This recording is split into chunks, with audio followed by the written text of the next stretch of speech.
যেখানে তেলের খনি আছে সেখানেই যুদ্ধ। তাই মধ্যপ্রাচ্যে যুদ্ধ নতুন কিছু নয়, কিন্তু এবারকার সংঘাত অনেক দিক থেকেই আলাদা।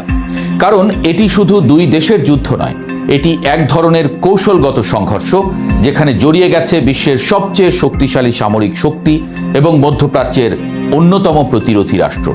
যুদ্ধের শুরুতে মনে হয়েছিল এটি খুব দ্রুত শেষ হয়ে যাবে। যুক্তরাষ্ট্র এবং ইসরায়েলের প্রযুক্তিগত সামরিক শক্তি দেখে অনেকেই ধারণা করেছিলেন ইরান কয়েকদিনের মধ্যেই দুর্বল হয়ে পড়বে, কিন্তু বাস্তবতা ঠিক উল্টো। আজ পরিস্থিতি এমন এক জায়গায় এসে দাঁড়িয়েছে যেখানে যুদ্ধ থামাতে সবচেয়ে বেশি আগ্রহ দেখা যাচ্ছে যুক্তরাষ্ট্র ও ইসরায়েলের দিক থেকে। অন্যদিকে ইরান যেন উল্টো কৌশল নিয়েছে যুদ্ধকে দীর্ঘায়িত করার। এই অবস্থায় একটি প্রবাদ যেন নতুন করে সত্যি হয়ে উঠছে, ভাবিয়া করিও কাজ, করিয়া ভাবিও না। এই সংঘাতের পেছনে যুক্তরাষ্ট্র থাকলেও বাস্তবে হামলা চালানোর ব্যাপারে সবচেয়ে বেশি আগ্রহী ছিল ইসরায়েল। বহু বছর ধরেই তারা মনে করে আসছিল ইরানের সামরিক শক্তি এবং পারমাণবিক সক্ষমতা তাদের জন্য সবচেয়ে বড় হুমকি। এই কারণে গত 2 দশক ধরে ইসরায়েলের গোয়েন্দা সংস্থা মোসাদ ইরানের ভেতরে নানাভাবে অস্থিরতা তৈরির চেষ্টা করেছে। লক্ষ্য ছিল ইরানের ভেতর থেকেই একটি দুর্বলতা তৈরি করা। কিন্তু বর্তমান যুদ্ধ দেখিয়ে দিয়েছে বাস্তবতা আসলে কতটা ভিন্ন। যুদ্ধ শুরু করা যতটা সহজ ছিল, সেটিকে শেষ করা এখন ততটাই কঠিন হয়ে দাঁড়িয়েছে। কারণ ইরান শুধু সামরিকভাবেই পাল্টা প্রতিরোধ গড়ে তোলেনি, বরং পুরো যুদ্ধকে একটি দীর্ঘমেয়াদী সংঘাতে পরিণতের প্রস্তুতি নিয়েছে তারা। যুদ্ধ শুরু হওয়ার পর থেকেই ইরান দ্রুত পাল্টা হামলা শুরু করে। শুধু ইসরায়েল নয়, মধ্যপ্রাচ্যের বিভিন্ন মার্কিন ঘাঁটিও লক্ষ্যবস্তুতে পরিণত হয়েছে। ইরানের বিপ্লবী গার্ড বাহিনী জানিয়েছে তারা হামলার 38তম ধাপ শুরু করেছে। মধ্যপ্রাচ্যের বিভিন্ন স্থানে ক্ষেপণাস্ত্র এবং ড্রোন হামলা চালানো হয়েছে।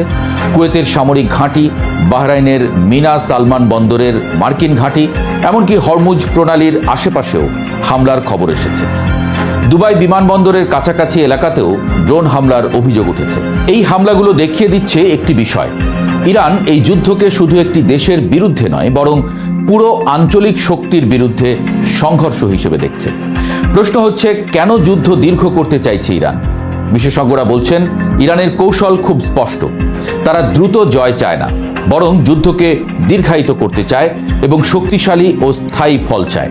কারণ দীর্ঘ যুদ্ধ সবসময় শক্তিশালী রাষ্ট্রের জন্য ব্যয়বহুল হয়ে ওঠে। প্রথমত, ইরান চায় ইসরায়েল এবং যুক্তরাষ্ট্রকে একটি দীর্ঘ সংঘাতে জড়িয়ে রাখতে। দ্বিতীয়ত, আঞ্চলিক মিত্রদের ব্যবহার করে তারা নিজেদের শক্তি বজায় রাখতে চায়।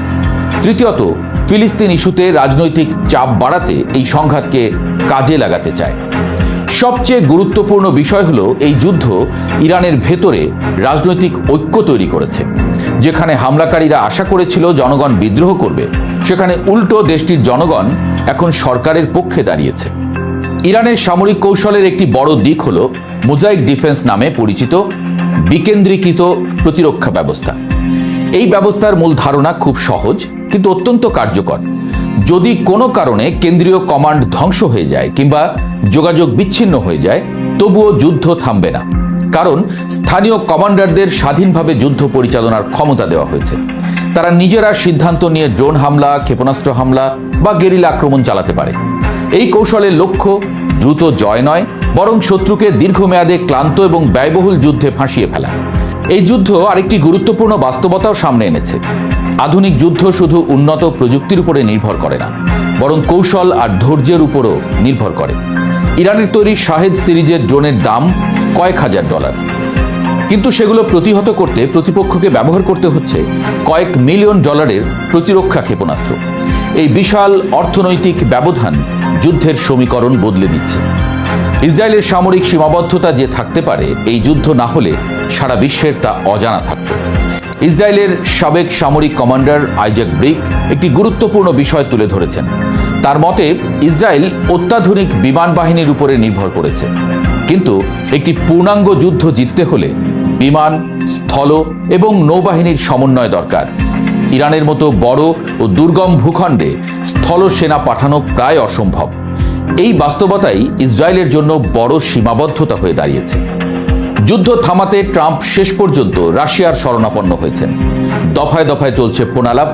তবে এবার সহজে যে থামতে চাইছে না ইরান, তা তাদের শর্ত দেখেই অনুমেয়। যুদ্ধ থামাতে ইরানের কঠিন শর্ত মোট 3টি। প্রথমত, ইরানের অধিকার আন্তর্জাতিকভাবে স্বীকৃতি দিতে হবে। দ্বিতীয়ত, এই হামলার ক্ষতিপূরণ দিতে হবে। তৃতীয়ত, ভবিষ্যতে আর হামলা হবে না এমন আন্তর্জাতিক নিশ্চয়তা দিতে হবে। এই শর্তগুলো মানা হলে মধ্যপ্রাচ্যে ক্ষমতার ভারসাম্য বদলে যেতে পারে। কারণ তখন যুক্তরাষ্ট্রের সামরিক প্রভাব কমে যাবে, এমনকি ফিলিস্তিনের ভূখণ্ড দখল নিয়েও নতুন বাস্তবতা তৈরি হতে পারে। সব মিলিয়ে বর্তমান পরিস্থিতি অনেক বিশ্লেষককে নতুন প্রশ্নের সামনে দাঁড় করিয়েছে।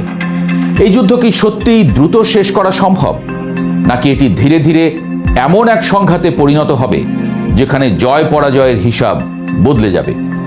যে যুদ্ধ শুরু হয়েছিল শক্তির প্রদর্শন দিয়ে, সেটি এখন কৌশলের লড়াইয়ে পরিণত হয়েছে।